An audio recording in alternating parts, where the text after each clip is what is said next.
Praise the Lord. നിങ്ങൾ കേട്ടിട്ടുണ്ടല്ലോ, ഞാനോ നിങ്ങളോട് പറയുന്നുവെന്ന് കർത്താവ് അരുളി ചെയ്തിരിക്കുന്ന പ്രഭാഷണ ശൃംഖലയുടെ 3-ാമത്തെ വിഭാഗമാണ് ഈ വാക്യങ്ങളിലെ പ്രതിപാദ്യ വിഷയം. കള്ളസത്യം ചെയ്യരുത് എന്നും സത്യം ചെയ്തത് കർത്താവിന് നിവർത്തിക്കണമെന്നും പൂർവന്മാരോട് അരുളി ചെയ്ത് നിങ്ങൾ കേട്ടിട്ടുണ്ടല്ലോ. യഹൂദന്മാരുടെ ഇടയിൽ നടക്കുന്ന സാധാരണ സംഭവങ്ങളെക്കുറിച്ചാണ് കർത്താവ് ഈ പ്രഭാഷണങ്ങളിൽ പറഞ്ഞിരിക്കുന്നത്. എൻ്റെ നാമത്തെ കൊണ്ട് കള്ളസത്യം ചെയ്ത് നിന്റെ ദൈവത്തിൻ്റെ നാമത്തെ അശുദ്ധമാക്കരുതെന്ന് ന്യായപ്രമാണം അവരോട് കൽപ്പിച്ചിരുന്നു. നിന്റെ ദൈവമായ യഹോവയുടെ നാമം വൃഥാ എടുക്കരുത്, തൻ്റെ നാമം വൃഥാ എടുക്കുന്നവനെ യഹോവ ശിക്ഷിക്കാതെ വിടുകയില്ല എന്നത് 10 കൽപ്പനകളിലെ 3-ാമത്തെ കൽപ്പനയാണ്.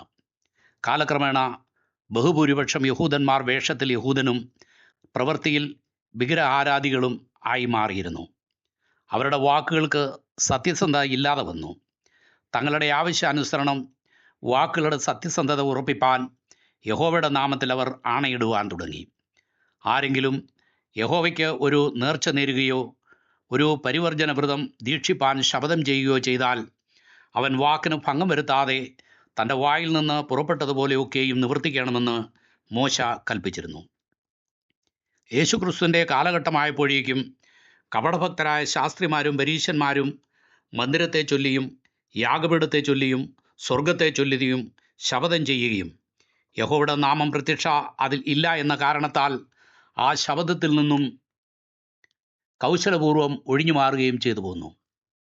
ഇപ്രകാരമുള്ള വഞ്ചനാപരമായ പ്രവൃത്തി മുഖാന്തരം യഹോവയുടെ നാമത്തിൽ ആണയിടുന്നതിന് പോലും അവരുടെ ഇടയിൽ വിശ്വാസ്യത ഇല്ലാതെയായി. മഹാപുരോഹിതൻ യേശുവിനോട്, നീ ദൈവപുത്രനായ ക്രിസ്തു തന്നെയോ പറക എന്ന് ഞാൻ ജീവനുള്ള ദൈവത്തെ കൊണ്ട് നിന്നോട് ആണയിട്ട് ചോദിക്കുന്നു എന്ന് പറഞ്ഞു. യേശു അവനോട്, ഞാനാകുന്നു എന്ന് പറഞ്ഞു. എന്നാൽ മഹാപുരോഹിതനോ അവിടെ കൂടിയിരുന്ന പുരുഷാരമോ യേശുവിൻ്റെ വാക്കിനെ വിശ്വസിച്ചില്ല എന്ന് രേഖപ്പെടുത്തിയിരിക്കുന്നു.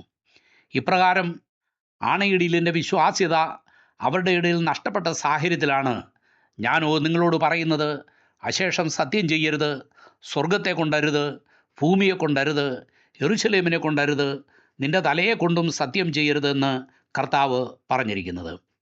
നാം ഒരു ശപഥം ചെയ്യുകയോ ആണയിടുകയോ ചെയ്യുമ്പോൾ ആരെക്കൊണ്ടോ എന്തിനെക്കൊണ്ടോ ആണയിടുന്നു, ആ വ്യക്തിയോ വസ്തുവോ ആണയിൽ മൂന്നാമനായി വരുന്നു. 2-3 പേർ എൻ്റെ നാമത്തിൽ കൂടി വരുന്നിടത്തൊക്കെയും ഞാൻ അവരുടെ മധ്യേ ഉണ്ട് എന്ന് കർത്താവ് പറഞ്ഞിരിക്കുന്നു. യഹോവ ആകാശവും ഭൂമിയും നിറഞ്ഞിരിക്കുന്നു എന്ന് യിരെമ്യാവ് രേഖപ്പെടുത്തിയിരിക്കുന്നു. ആകാശത്തിലും ഭൂമിയിലുമുള്ള എന്തിനെക്കൊണ്ടും നാം ആണയിട്ടാലും ദൈവം അതിന് മധ്യേ ഉണ്ട്. അതുകൊണ്ട് എന്തിനെക്കൊണ്ട് നാം ആണയിട്ടാലും ദൈവത്തിൻ്റെ സാന്നിധ്യം അതിന് മധ്യേ ഉള്ളതുകൊണ്ട് ആണയിടലിൽ നിന്നും നമുക്ക് ഒഴിഞ്ഞു മാറുവാൻ കഴിയുകയില്ല. നാം പാർക്കുന്നത് ദുഷ്ടൻ്റെ അധീനതയിലായിരിക്കുന്ന ഒരു ലോകത്താണ്. അതുകൊണ്ട് ചില പ്രത്യേക സാഹചര്യങ്ങളിൽ നമ്മുടെ വാക്കുകളെ ഒരു ആണയിൽ കൂടി ഉറപ്പിക്കേണ്ടതായി വന്നേക്കാം. ഇപ്രകാരം ചെയ്യുന്ന ഒരു ആണയിൽ നിന്നും ഒരു ദൈവവൈതലിനും മാറി നിൽപ്പാൻ ദൈവം അനുവദിക്കുന്നില്ല. നിന്റെ ദൈവമായ യഹോവയ്ക്ക് നേർച്ച നേർന്നാൽ അത് നിവർത്തിപ്പാൻ താമസം വരുത്തരുത്. അങ്ങനെ ചെയ്താൽ നിന്റെ ദൈവമായ യഹോവ നിന്നോട് ചോദിക്കും, അതു നിങ്ങൾ പാപമായിരിക്കുമെന്ന് എഴുതിയിരിക്കുന്നു.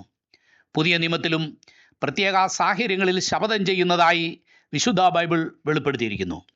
ഞാൻ ക്രിസ്തുവിൽ സത്യം പറയുന്നു എന്ന് റോമിലുള്ള ദൈവജനത്തോടും എന്നിലുള്ള ക്രിസ്തുവിൻ്റെ സത്യത്താണ് എന്ന് കൊരിന്തിലുള്ള ദൈവജനത്തോടും ഞാൻ നിങ്ങൾക്ക് എഴുതുന്നത് ഭോഷ്കല്ല എന്നതിന് ദൈവം സാക്ഷിയെന്ന് ഗലാത്യയിലുള്ള ദൈവജനത്തോടും അപ്പോസ്തലനായ പൗലോസ് പറയുന്നതായി രേഖപ്പെടുത്തിയിരിക്കുന്നു. 1-ാം നൂറ്റാണ്ടിലെ ദൈവസഭയുടെ പ്രത്യേക സാഹചര്യങ്ങളാണ് അങ്ങനെ എഴുതുവാൻ പൗലോസിനെ പ്രേരിപ്പിച്ചത്.